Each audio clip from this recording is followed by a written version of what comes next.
Welcome to our Nuts About Money channel. In the UK, when you retire, you'll typically have two types of pensions that you can use for your income in retirement.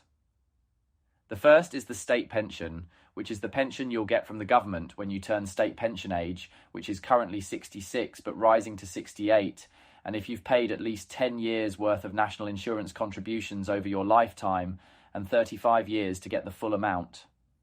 The full amount isn't very much, and you'll likely struggle to live off just this. Check the video description for how much it currently is, and that's where the second pension comes in, called a private pension.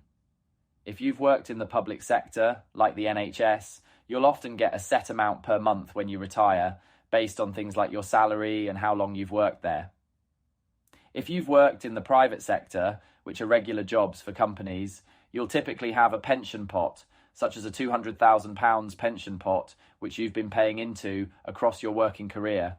And you can either trade this pension pot in for a guaranteed regular income, called an annuity, or you can simply start withdrawing from your pension pot as you like, while leaving the rest of it to keep growing, called pension drawdown. By the way, pensions from work are called workplace pensions. You might also have a personal pension, which is a pension you've paid into yourself, rather than from a job, or you might have transferred an old work pension into a personal pension, and these also have a pension pot value such as £200,000. With these pensions, you can actually start withdrawing money from them from age 55, although rising to 57 soon, and you can take 25% out as a tax-free lump sum if you want to.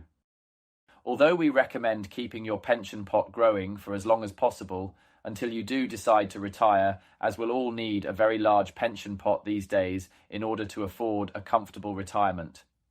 Check how much you might need with our pension calculator in the video description. A common strategy is to retire around the state pension age to benefit from both types of retirement income. But if you've got a large private pension, you might be able to retire earlier. So there's a nice incentive to save as much as you can. It's worth pointing out that if you haven't got a private pension and you don't qualify for the full state pension, you might qualify for pension credit, which is a government benefit to boost your retirement income. For more useful videos on money, please like and subscribe.